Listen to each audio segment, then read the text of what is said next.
Welcome to Craig Pest channel. Today it is November. It's the early teen days of November, and today I am starting the new YouTube series called Morris Minor Repair.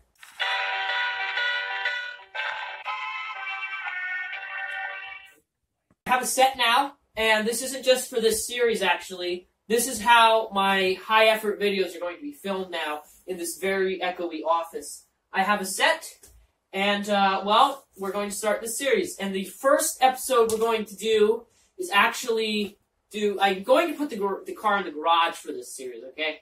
So the first episode we're going to do is out of the garage, though, because I need to tune the carburetor to do this. And that episode is the carburetors. Let me take you outside the Morris Minor. This is what we need to check under the hood, and this is why it's, I'm going to do this first. Oh, sorry, you're seeing my bad loom instead of what I'm trying to get you to see. These carburetors, I hate them. I hate these carburetors. That's kind of mean to say I hate these carburetors. I don't actually hate the type of carburetor they are. They are SU carburetors, which are cool-looking carburetors. They got damper oil in them. They're really cool carburetors. The fact that it has two of them is what I hate. Because Morris Minors originally came with a single carburetor.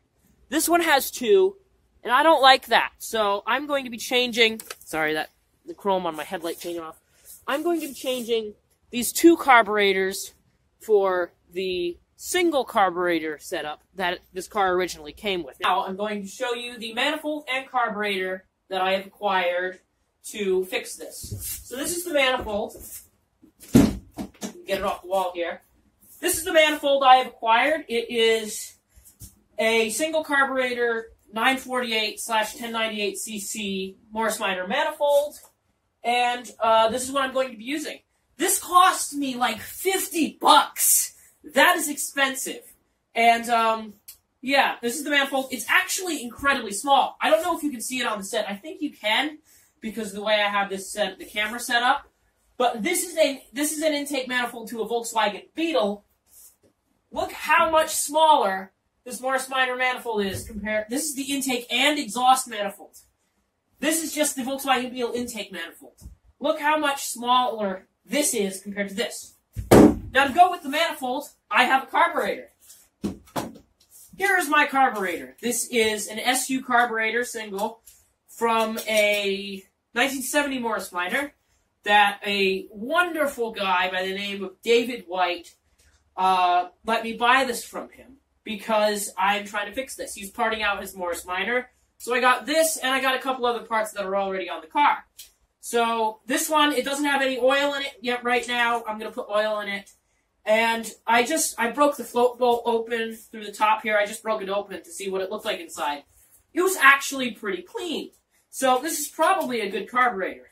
I didn't rebuild it. I just cleaned it up. And I'm probably going to have to remove this plate and do the hand stick to the front to clean it test. But, yeah. So let's go and fix these parts to the car. Okay, now I am down at the garage, and I am going to fix these carburetors. But by fixing them, I'm going to remove them because they are junk. They leak, and they're just not great overall. You think one SU carburetor is hard to tune? Try tuning two on a car that will run on one cylinder. Very hard.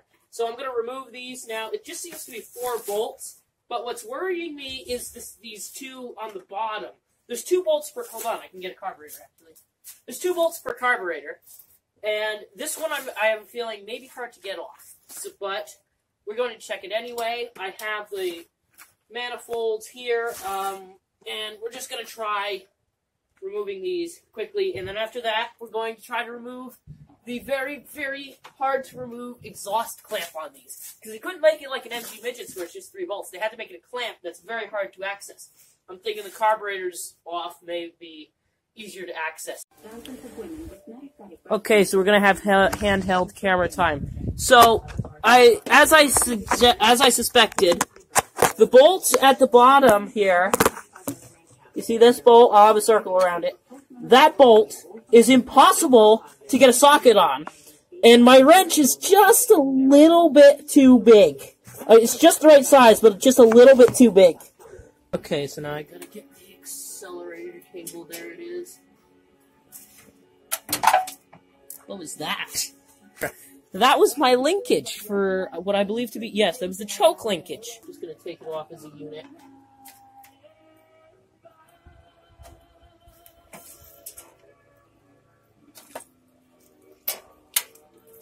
Oh, I still got a spring attached. Okay. There they are.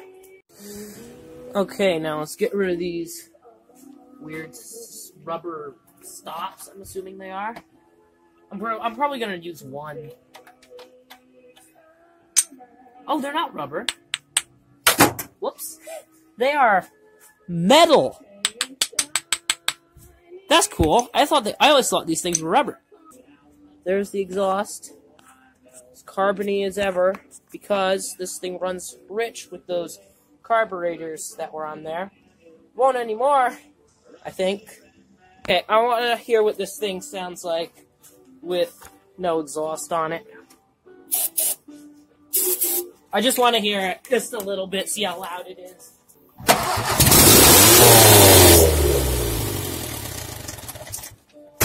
That's pretty loud.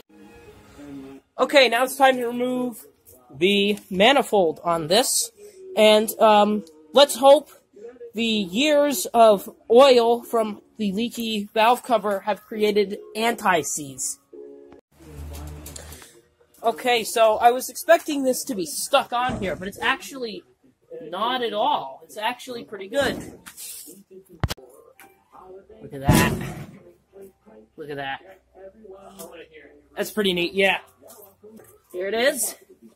The exhaust. I was expecting that to be hard to get off, but now we're going to have some fun with this. Let's listen to Morris Minor open headers. Gotta make sure I spray it in the intake.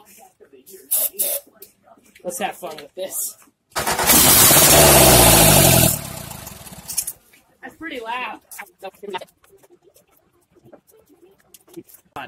Okay, now that we have the engine manifold, the intake manifold, not the engine manifold, off, here's the gasket. I'm not going to be reusing that, so that will go in the bin.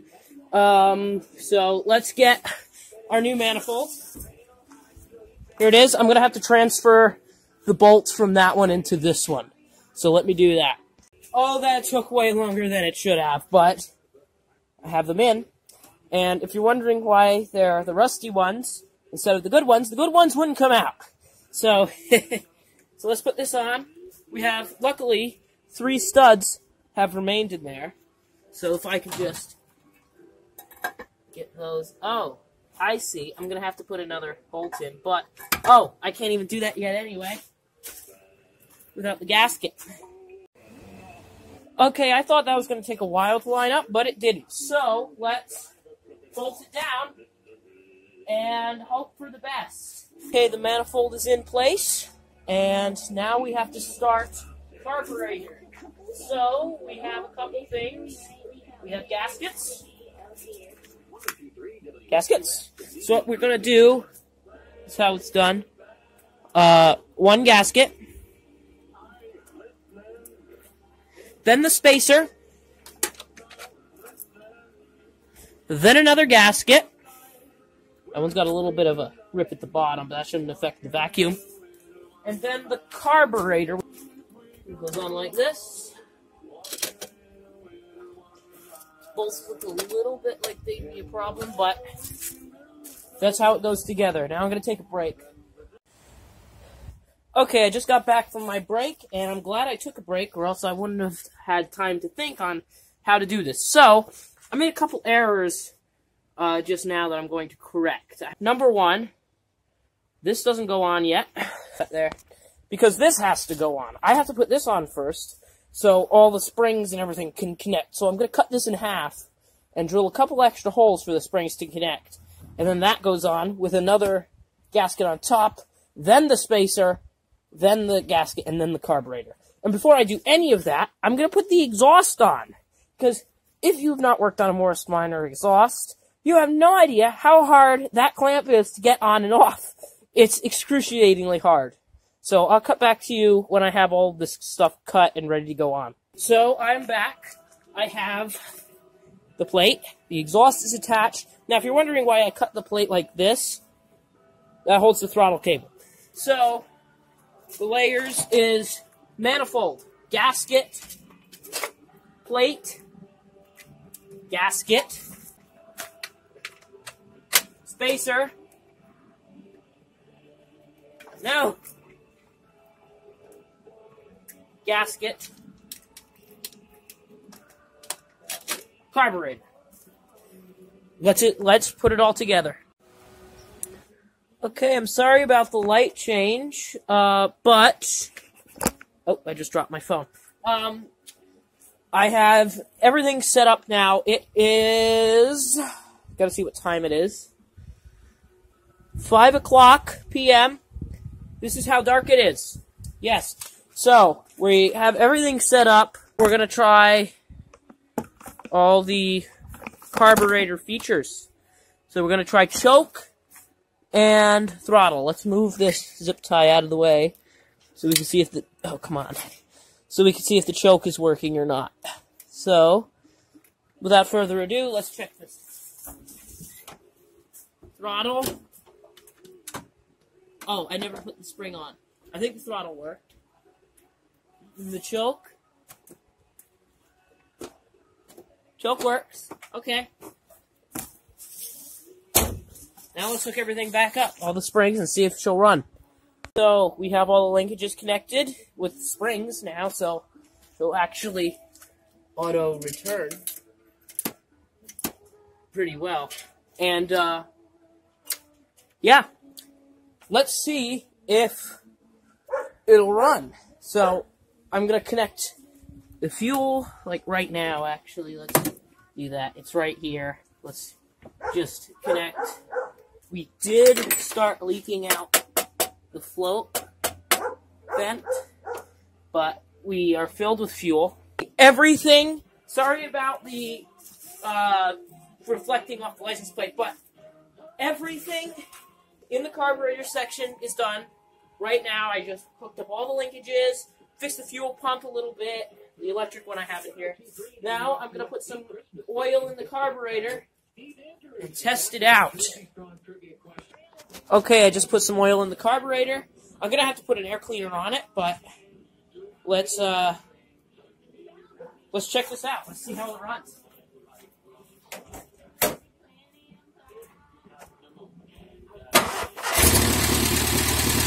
Oh my God.